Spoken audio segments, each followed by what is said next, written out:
O tema da nossa mensagem é o contraste entre a vida do crente e a vida do ímpio.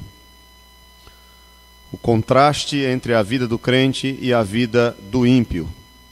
É declarado aqui nesse salmo, que só tem apenas 6 versículos. Salmo 1, acompanhe na sua Bíblia a nossa leitura, que diz assim: Bem-aventurado o homem que não anda no conselho dos ímpios, nem não se detém no caminho dos pecadores, nem se assenta na roda dos escarnecedores. Antes, o seu prazer está na lei do Senhor, e na sua lei medita de dia e de noite. Ele é como árvore plantada junto à corrente de águas, que no devido tempo dá o seu fruto, e cuja folhagem não murcha, e tudo quanto ele faz será bem-sucedido. Os ímpios não são assim. São, porém, como a palha que o vento dispersa. Por isso, os perversos não prevalecerão no juízo, nem os pecadores na congregação dos justos.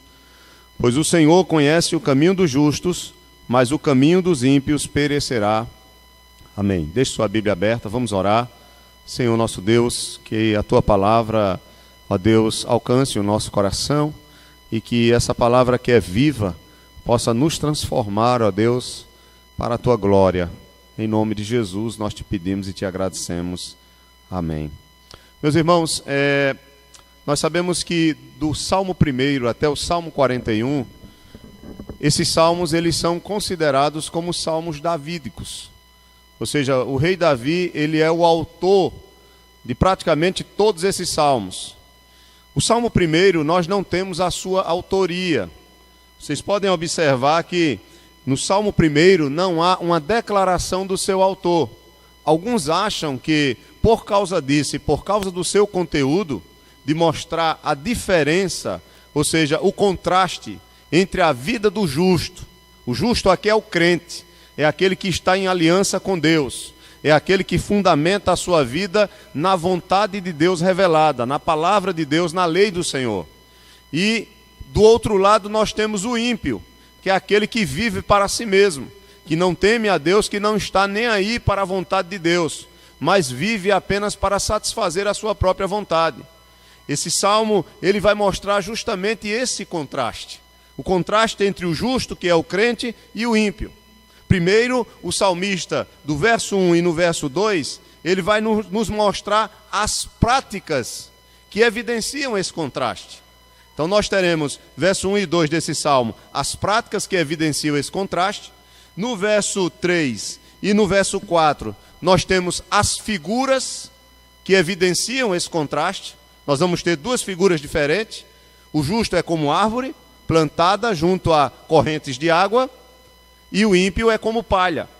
E finalmente, no versículo 5 e versículo 6, nós temos as consequências da vida do justo e da vida do ímpio, finalizando assim o salmo desse salmista. Alguns acreditam que esse Salmo 1, ele é uma introdução a todo o livro dos Salmos. É como se ele já dissesse inicialmente o que todos os salmos, do 2 até o 150, fosse tratar. De que o justo, ele é abençoado por Deus. De que o justo, ele é feliz. Mas que o ímpio, ele, apesar de muitas vezes, nesta vida, ele está numa condição melhor do que o justo, materialmente falando, fisicamente falando, no final de tudo, o justo é que será bem-sucedido, bem-aventurado, porque o Senhor está com ele e o Senhor tem preparado o seu fim. Enquanto que o fim do ímpio é destruição. O fim do ímpio é tristeza. Então acompanhem comigo a palavra. Comecemos, irmãos, observando o que o autor vai falar sobre as práticas que evidenciam o contraste entre a vida do crente e a vida do ímpio. Aí verso 1 e verso 2. O salmista começa dizendo, muito feliz, ou seja, bem-aventurado o homem que não anda no conselho dos ímpios, não se detém no caminho dos pecadores, nem se assenta na roda dos escarnecedores. A primeira coisa que nós percebemos aqui é que esse homem que não está mais sendo influenciado na sua mente, ou seja, o conselho dos ímpios, Esse homem que não se detém mais no caminho dos pecadores, ou seja, ele não vive mais na prática do pecado como os ímpios vivem. Esse homem que não tem mais uma identificação com os ímpios, porque ele não está mais na roda dos escarnecedores. Veja, 3 coisas ele fala: a mente, conselho; a vida prática, caminho; e se deter na roda dos escarnecedores, a identidade. Bem-aventurado o homem que não está mais, que não tem mais o conselho, que não anda mais no caminho, que não se assenta mais na roda deles. Para que isso aconteça com o homem, para ele ser considerado justo, precisa alguma coisa acontecer em sua vida. Qual é o homem ou a mulher que deixa de andar no caminho dos ímpios, que não é mais identificado com o mundo ou com os ímpios, que a sua mente não é mais influenciada com a cultura mundana e contrária a Deus? Que homem é esse? Alguma coisa tem que acontecer na vida desse homem para que ele não esteja mais no meio dos pecadores. E há uma palavrinha, irmãos, que nós usamos para afirmar a mudança na vida do homem para ele não viver mais dessa forma, no pecado. Se chama conversão. Fé e arrependimento. Aqui o salmista, ele começa a falar de um homem que entrou em aliança com Deus. Um homem que está agora envolvido com Deus. A sua vida mudou. Ele não é mais o mesmo. Ele não é mais um homem que anda no conselho dos ímpios. A sua mente não é uma mente que pensa como o mundo pensa.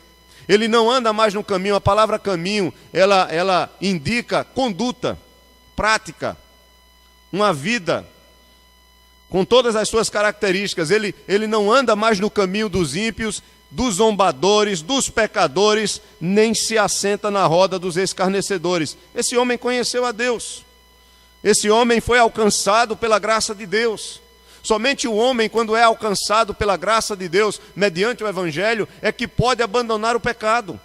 É que não é mais escravo do pecado. É isso que Paulo vai dizer. Se você abrir a sua Bíblia em Efésios, capítulo 4, você vai observar que Paulo, escrevendo aos irmãos efésios, ele vai falar sobre a nova vida do crente, daquele que ouviu o Evangelho, a pregação do Evangelho, de que, pois a palavra de Deus, a Bíblia, ela aponta para Cristo.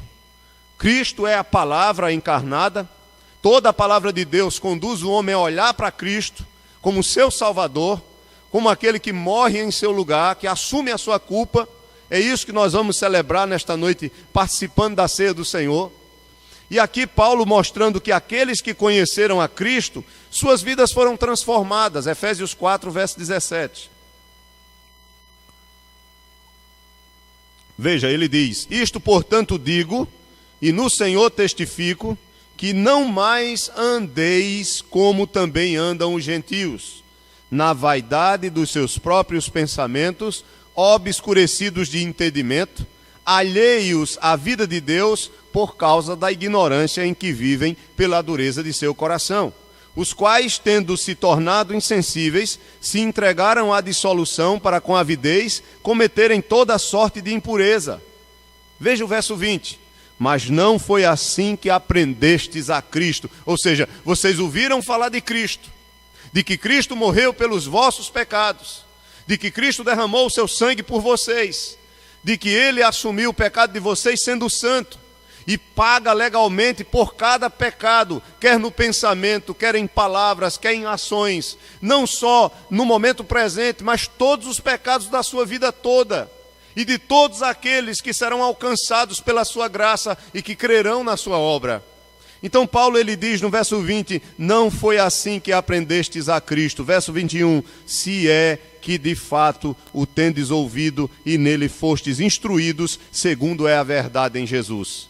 Paulo está dizendo que aquele que ouve e é instruído na palavra de Deus, a sua vida não pode ser mais a mesma. E aí no versículo 22, ele diz, no sentido de que, quanto ao trato passado, vos despojeis do velho homem, que se corrompe segundo as concupiscências do engano, ou seja, os desejos do engano, e vos renoveis no espírito do vosso entendimento, e vos revistais do novo homem, criado segundo Deus em justiça e retidão, procedentes da verdade. O novo homem é gerado em nós.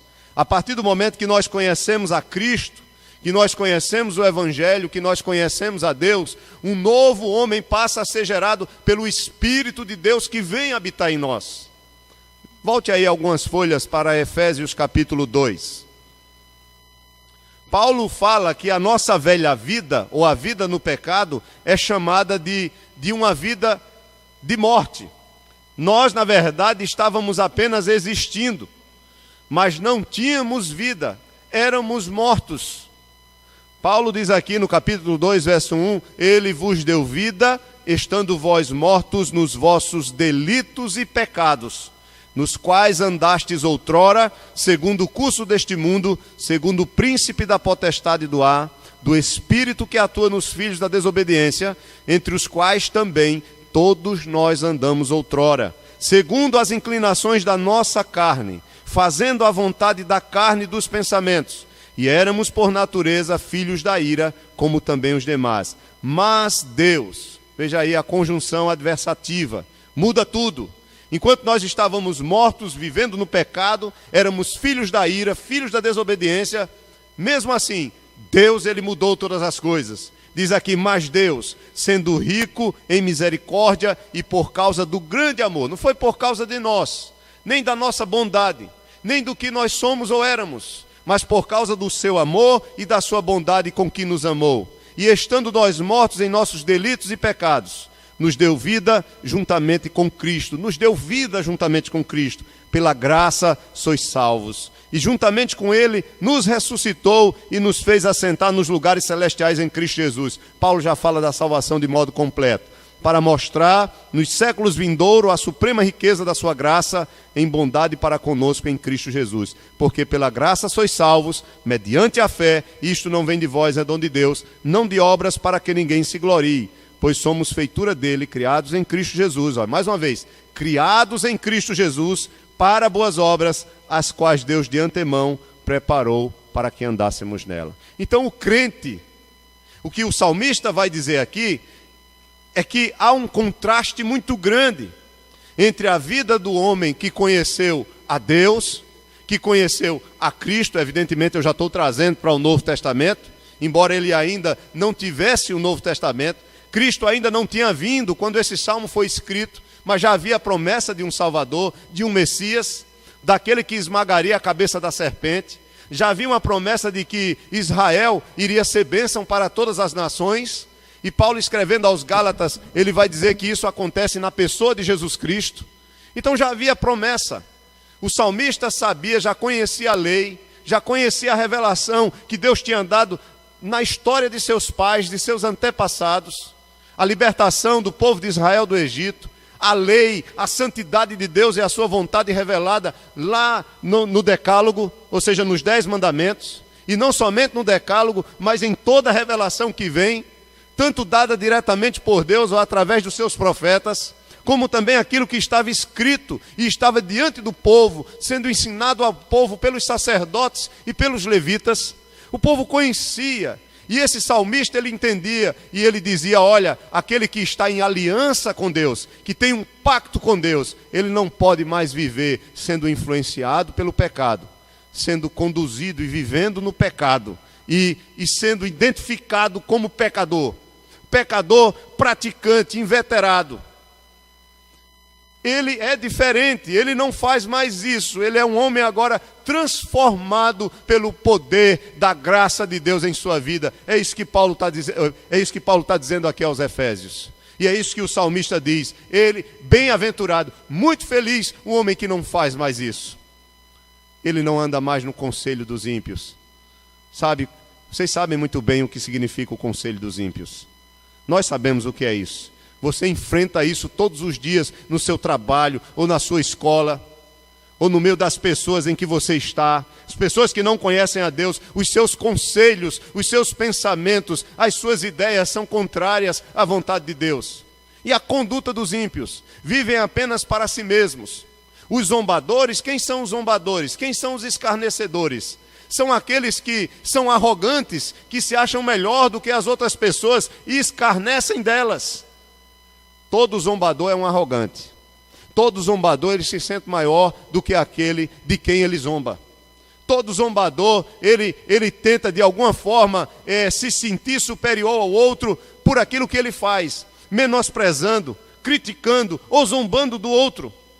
E o salmista diz: bem-aventurado o homem que não anda mais assim. Ele foi alcançado pela graça de Deus, ele se arrependeu dos seus pecados, ele creu na verdade do Senhor.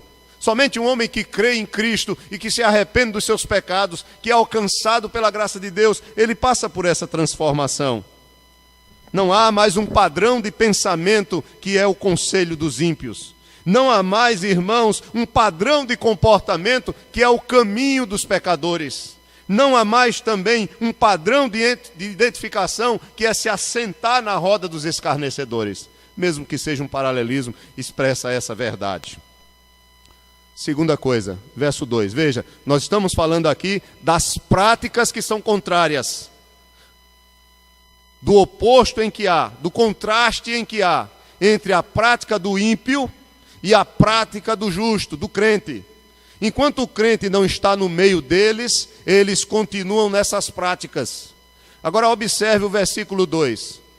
Olhe outra característica na vida prática do crente, do justo. Versículo 2 do Salmo 1. Ele diz aqui: ele não anda, ele não segue o conselho, ele não anda no caminho, ele não se assenta com os escarnecedores. Verso 2 diz: antes, o seu prazer, ou seja, a satisfação do seu coração, está o quê? Na lei do Senhor, e na sua lei medita de dia e de noite. O que alegra o coração do crente é a vontade revelada de Deus. O que é a lei do Senhor aqui? Seria o Pentateuco, ou seja, os 5 primeiros livros da Bíblia? Seria apenas os 10 mandamentos? Provavelmente a lei do Senhor aponta não somente para a verdade de Deus saída da sua boca, não somente a verdade dele do que ele quer de nós, mas a lei do Senhor aponta para uma aliança que ele tem conosco.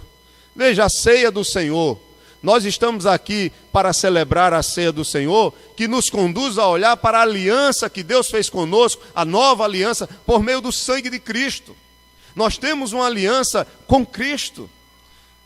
O sangue da nova aliança, nós estamos ligados e unidos a Deus pelo sangue de Cristo. Nós fomos reconciliados. Há uma aliança, há um pacto estabelecido. Isso é maravilhoso, irmãos, porque Paulo, entendendo muito bem isso, ele diz: olha, nada poderá nos separar do amor de Deus que está em Cristo Jesus. Nada pode nos separar, nem a morte, nem a vida. Há uma aliança, há um pacto que foi feito no sangue dele. Todas as alianças do Antigo Testamento apontavam para ele. Ele é o cumprimento de todas as profecias que nos conduzem a olhar para ele. Bem-aventurado o homem que medita na lei. Quem é a lei? Quem é a palavra? Cristo é o cumprimento da palavra. Cristo é a verdade absoluta revelada a nós. Ele é a imagem do Deus invisível. Ele mesmo diz: eu sou o caminho, a verdade e a vida, e ninguém vem ao Pai a não ser por mim. Ele também diz em Lucas 24, ele diz: olha, a lei, os salmos e os profetas testificam de mim. Ele diz aos seus críticos: examinai as Escrituras, porque elas testificam de mim e da vida eterna. Aquele que medita na palavra, ele está olhando para Cristo. Aquele que medita na palavra, ele está olhando para o seu Salvador e sendo conduzido a ser transformado na imagem dele. Na imagem dele. Então, meus irmãos, o crente ou o justo, ele tem a sua satisfação na palavra de Deus. Ele medita nessa palavra. Interessante, a palavra meditar não é a mesma coisa que ler a palavra. Se hoje já está difícil os crentes lerem a Bíblia, hein? Quanto mais meditar, hein? Tem muita gente que medita no WhatsApp. que medita no Face, vai longe no Face. São horas de meditação.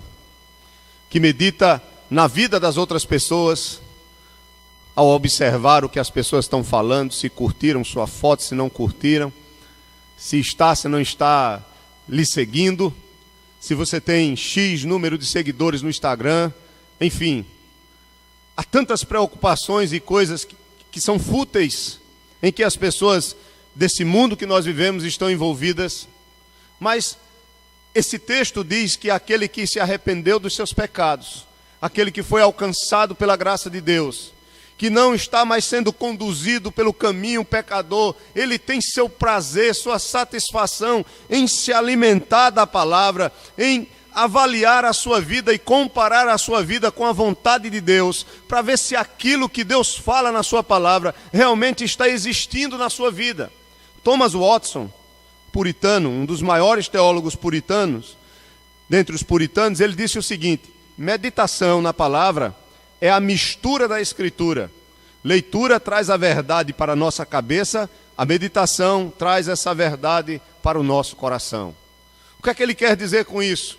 Ele quer dizer que o crente, quando ele lê a palavra, ele precisa deixar essa palavra ser conduzida ao seu coração, fazendo, irmãos, comparações com a sua vida, alimentando a sua alma, pensando nessa palavra dia após dia, se alimentando dela. Veja que ele medita não somente pela manhã, mas dia e noite.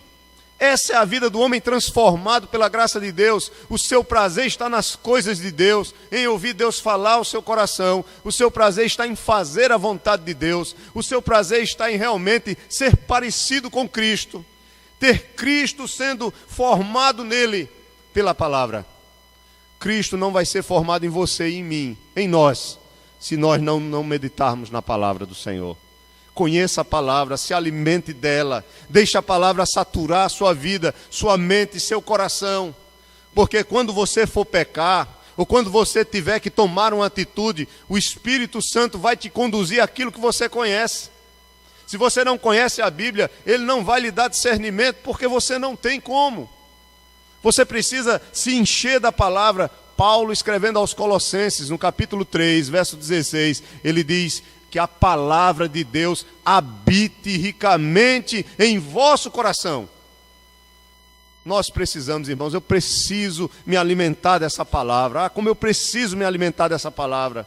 Não é estudar ela teologicamente, não é conhecer o contexto histórico apenas, o contexto literário, estudar os originais, não é tentar compreender melhor, o que os comentaristas falam acerca desse texto, a teologia bíblica, tudo isso é importante, é importante, porque a Bíblia é um livro divino, mas também é humano, está limitado ao tempo e à história,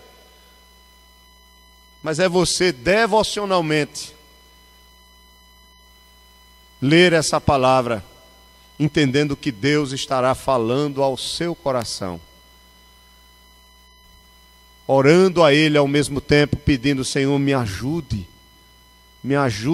a viver a Tua palavra, a crer nessa palavra, a confiar na Tua palavra.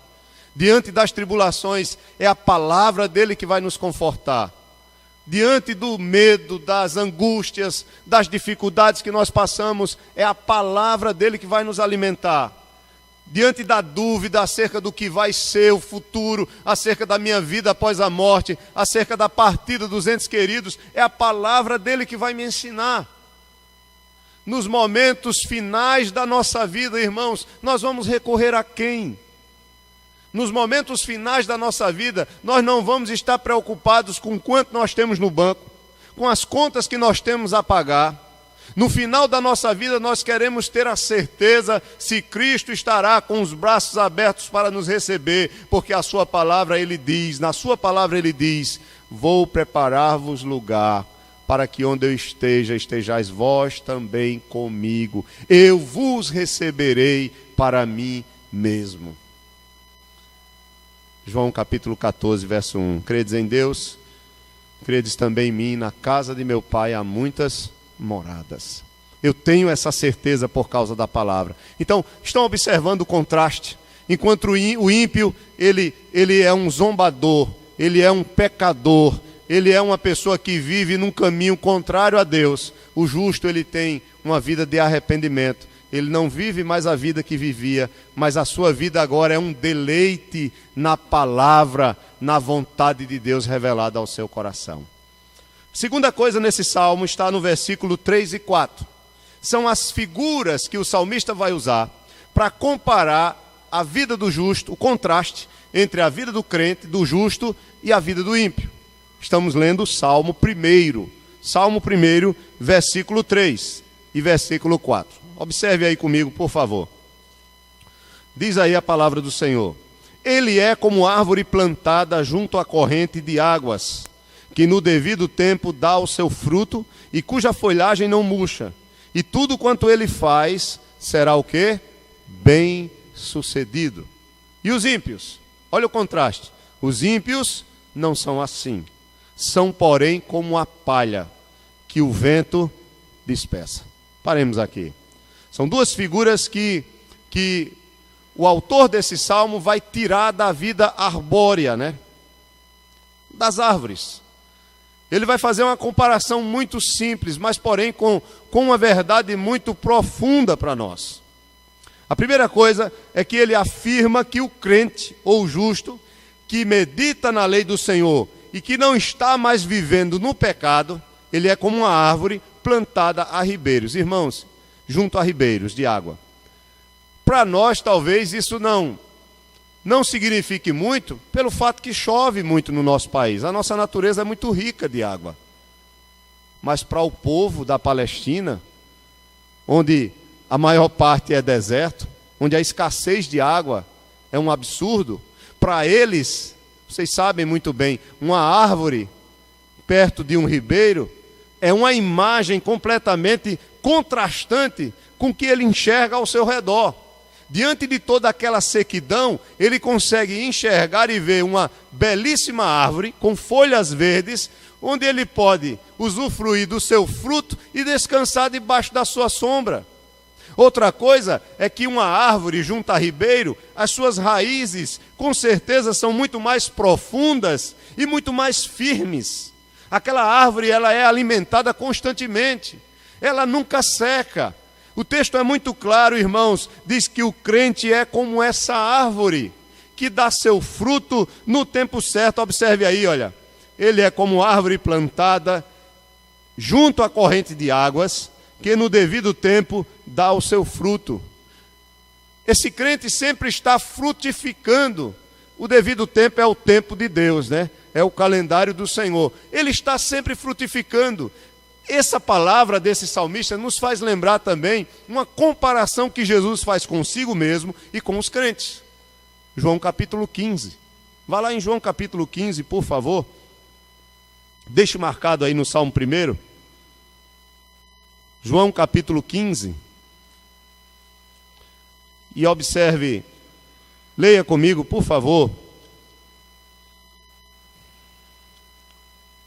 Versículo 1 até o 5.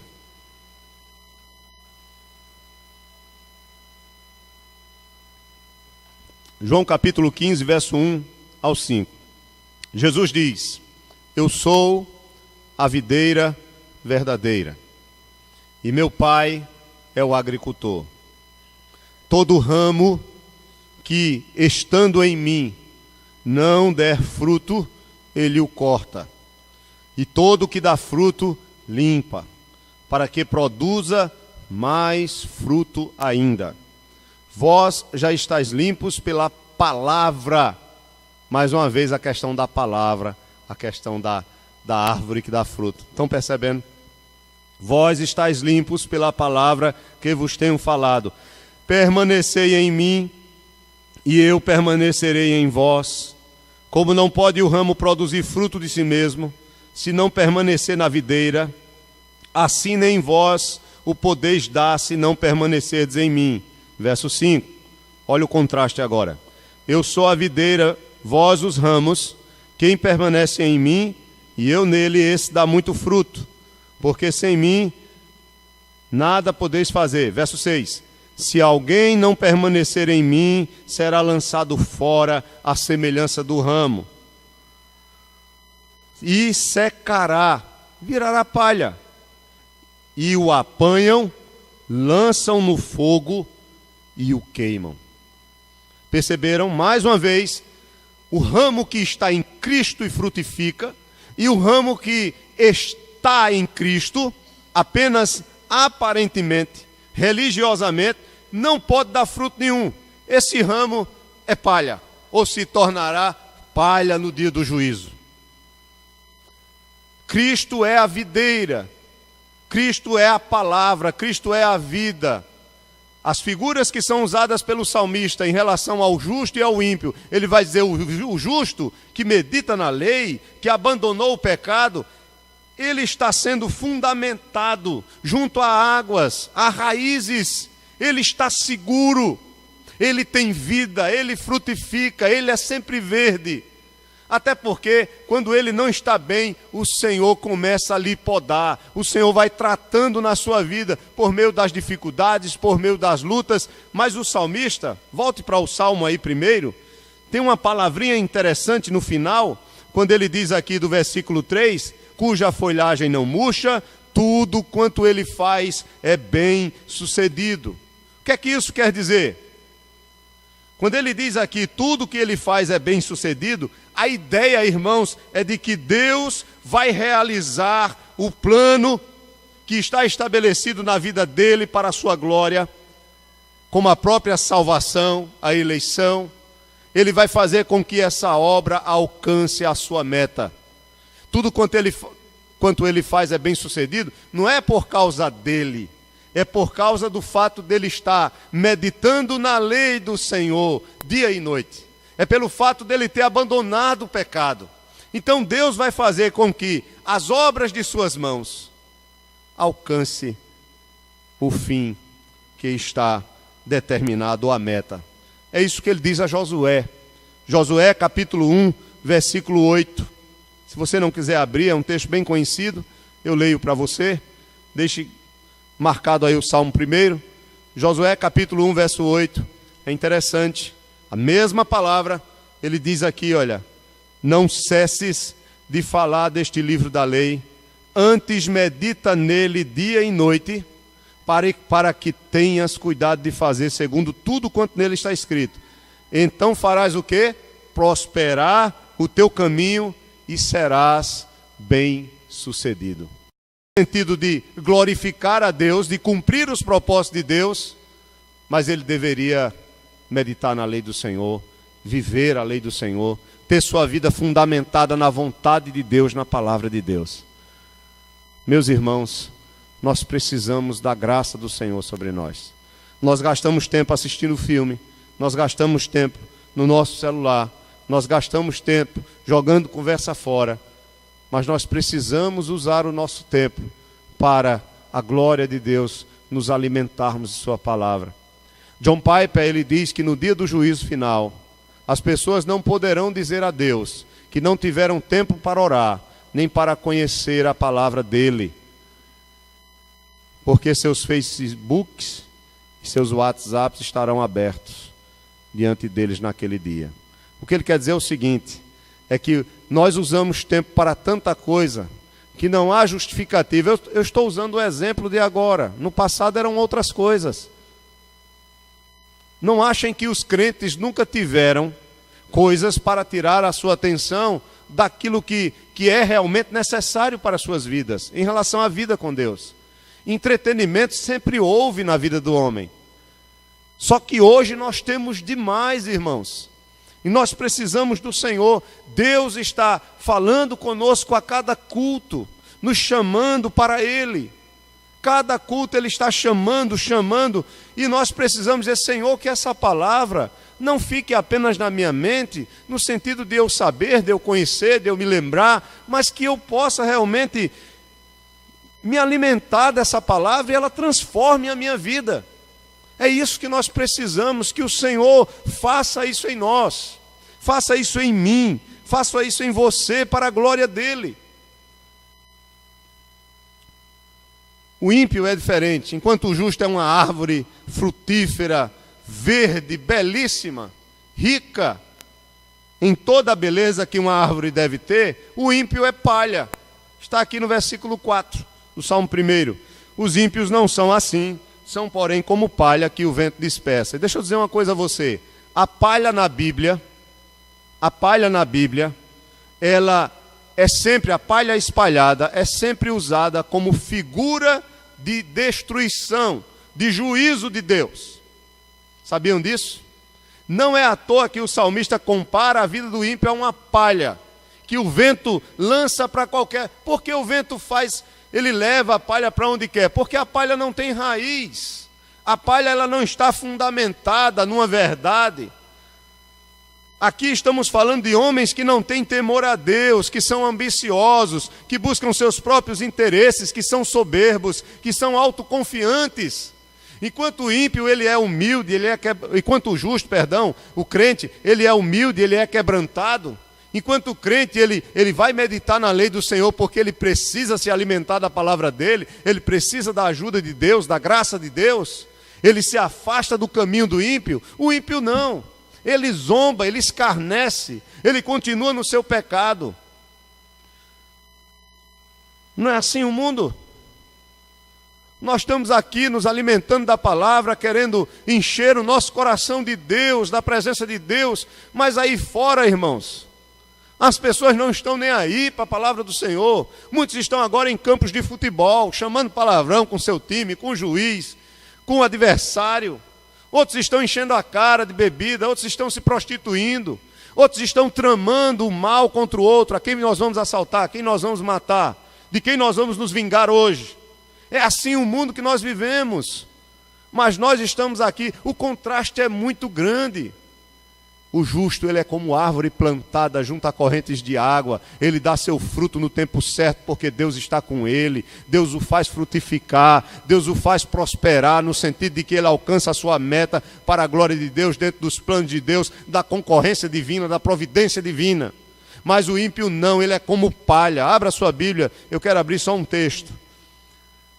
Em Isaías 17, verso 13. Só para vocês verem que a palha, ela é sempre usada, na maioria das vezes, como símbolo de repentina destruição sobre a pessoa, ou as pessoas, ou a nação que é comparado à palha. Isaías 17, verso 13.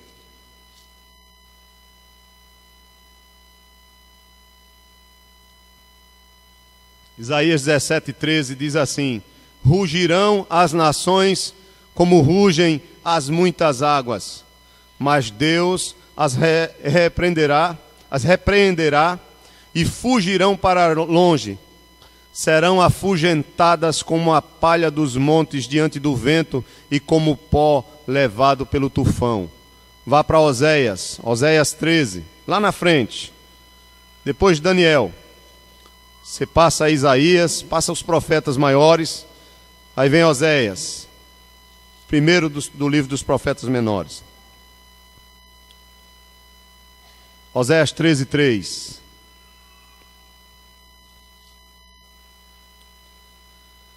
Por isso serão como nuvem de manhã, como orvalho que cedo passa, como palha que se lança da eira e como fumaça que sai por uma janela. Mais uma vez, a palha sendo usada como figura de repentina destruição. Observaram o contraste que há entre a vida do crente para a vida do ímpio? Enquanto o ímpio continua no pecado, o crente abandona o pecado e medita na lei do Senhor e se alimenta de Deus. Segundo, as figuras também são contrastantes. O crente é comparado a uma árvore cheia de vida, que frutifica e que alcança o objetivo pelo qual Deus estabeleceu que alcançasse. Enquanto que o ímpio é palha e seu caminho é morte, é destruição, é fogo. E é isso que ele vai dizer agora, terminando o Salmo, nos dois últimos versículos, no Salmo 5, o verso 5 e o verso 6 do Salmo 1, são as consequências finais. Também são contrastantes entre a vida do crente e a vida do ímpio. E ele encerra dizendo, verso 5, por isso os perversos. Quem são os perversos? São os ímpios, que são a palha. São os pecadores, são os escarnecedores. Então, por isso, os perversos não prevalecerão onde, irmãos? No juízo. O que é que ele está querendo dizer? Que os ímpios não vão suportar, não vão permanecer de pé quando Deus vier julgá-los. Eles não estarão de pé, eles não suportarão, eles não vão permanecer. Essa é a ideia. Nem os pecadores, é a mesma coisa na congregação do justo. A congregação do justo não é a igreja, mas a congregação dos justos é uma assembleia estabelecida para juízo. E é isso que diz o texto lá em Apocalipse, o texto bíblico, de que o Senhor separou um dia para julgar todos os homens, grandes e pequenos. Todos irão ressuscitar naquele grande dia e serão julgados conforme as suas obras. Veja aí Apocalipse, deixa marcado aí no Salmo 1, vamos ler apenas esse texto a mais. Apocalipse, capítulo 20. Apocalipse, capítulo 20, versículo 11. O juízo de Deus. Apocalipse 20, verso 11. Vi um grande trono branco, e aquele que nele se assenta, de cuja presença fugiram a terra e o céu, e não se achou lugar para eles. Vi também os mortos, os grandes e pequenos, ou seja, os ricos e pobres, postos em pé diante do trono. Então se abriram livros. A ideia aqui é figurada, de que abriram-se livros. A ideia de que Deus sabe todas as coisas, de que Deus conhece toda a nossa vida. Ainda outro livro, o livro da vida, foi aberto, e os mortos foram julgados segundo as suas obras, conforme o que se achava escrito nos livros. Deu o mar os mortos que nele estavam, a morte e o inferno, ou seja, o além, o estado entre a vida aqui e o estado intermediário, essa é a ideia, entre a primeira e a segunda vinda de Cristo. O estado em que as pessoas estão sem seus corpos, já partiram, deu seus mortos, ou seja, o estado intermediário deu seus mortos, porque houve a ressurreição. E ele diz aqui, olha, no versículo 13, e foram julgados um por um segundo as suas obras. Então a morte e esse estado intermediário foram lançados para dentro do lago de fogo. Esta é a segunda morte, o lago de fogo. E se alguém não foi achado inscrito no livro da vida, esse foi lançado para dentro do lago de fogo. Agora olha a diferença para o justo. Isso é o que acontece com o ímpio, que não foi achado escrito no livro, é lançado no lago de fogo. O justo diz aqui, capítulo 21, depois do juízo, vi novo céu e nova terra, pois o primeiro céu e a primeira terra passaram, o mar já não existe. Vi também a cidade santa, que é a igreja, a nova Jerusalém, que descia do céu, a igreja gloriosa, da parte de Deus, ataviada como noiva. Quem é a noiva do Cordeiro? É a igreja, adornada para o seu esposo, que é Cristo. Então ouvi grande voz vinda do trono, dizendo: eis o tabernáculo de Deus com os homens, Deus habitará com eles, eles serão povos de Deus, e Deus mesmo estará no meio deles. Viveremos como no Éden, antes da queda. Versículo 4, e lhes enxugará dos olhos toda lágrima, e a morte já não existirá, já não haverá luto, nem pranto, nem dor, porque as primeiras coisas se passaram. Enquanto o fim dos justos é esse fim glorioso,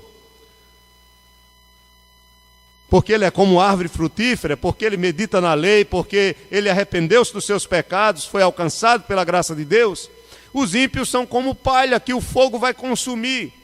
Serão julgados e não suportarão o juízo, estarão diante do Senhor, mas não prevalecerão. Enquanto os ímpios caem, os justos permanecem de pé, irmãos. É isso que diz aqui no Salmo 1. Volte lá para o Salmo 1 para a gente encerrar o último versículo. Enquanto ele diz que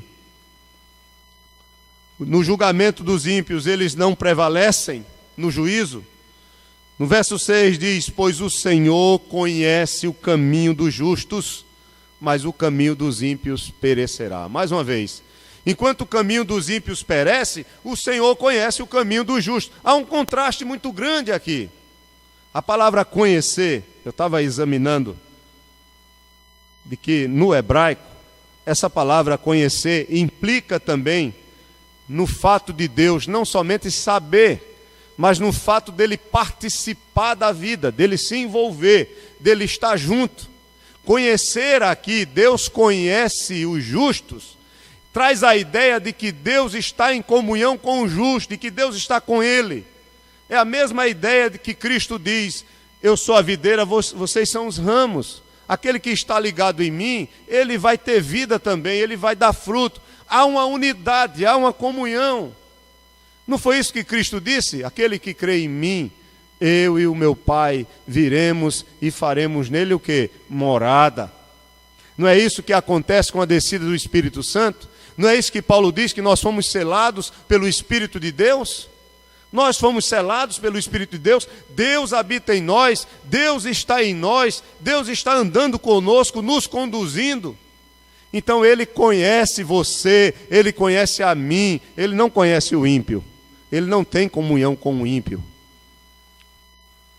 Se você for ímpio, você sabe que não há comunhão de Deus com você. Agora, você pode clamar pela misericórdia dEle e Ele pode te resgatar desse estado. Assim como Ele resgatou esse justo aqui, que antes andava, que antes vivia no caminho dos pecadores, mas agora não mais. Amém? Eu quero encerrar, quero concluir com apenas algumas perguntas. Primeiro, observando aqui, irmãos, o contraste entre a vida do crente, do justo, e a vida do ímpio. O crente, ele está arrependido e medita na lei. O justo permanece, o ímpio permanece no pecado. O crente, ele é comparado a uma árvore frutífera. O ímpio a uma palha que o vento espalha. O crente, ele é conhecido por Deus.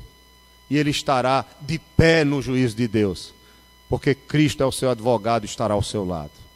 O ímpio não suportará. O ímpio não prevalecerá.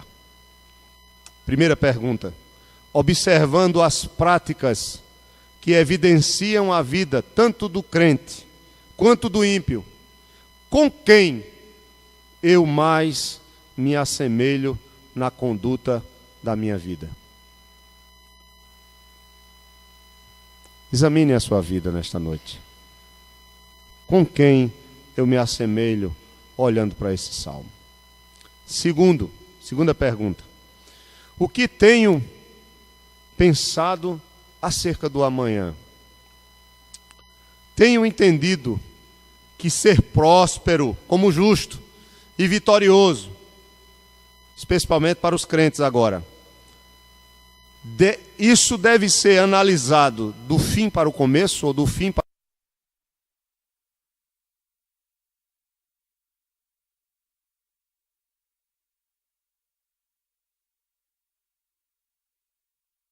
Mas na minha vida é só tribulação e luta. Quem diz que nós não teremos aflições e lutas? Como justos, como crentes, como aqueles que meditam na lei do Senhor. No mundo tereis aflições. Jesus disse isso. Paulo diz que aqueles que querem viver uma vida piedosa vão padecer muitas tribulações. Mas não olhe para a sua vida apenas enxergando o presente.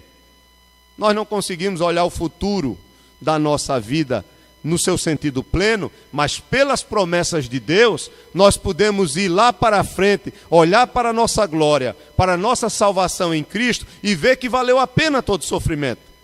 Então, se você olha para a sua vida agora, aí você vai ver doenças para alguns, falta de dinheiro e lutas financeiras para outros, problemas relacionais acontecem com todos nós, muitas dificuldades, muitas lutas, a sua história de vida, muito sofrimento.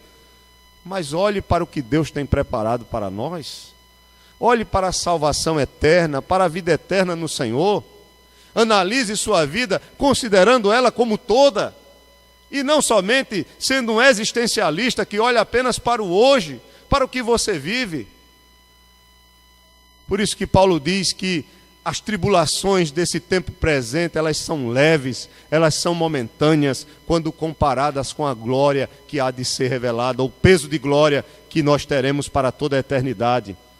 É isso que ele diz em 2 Coríntios 4.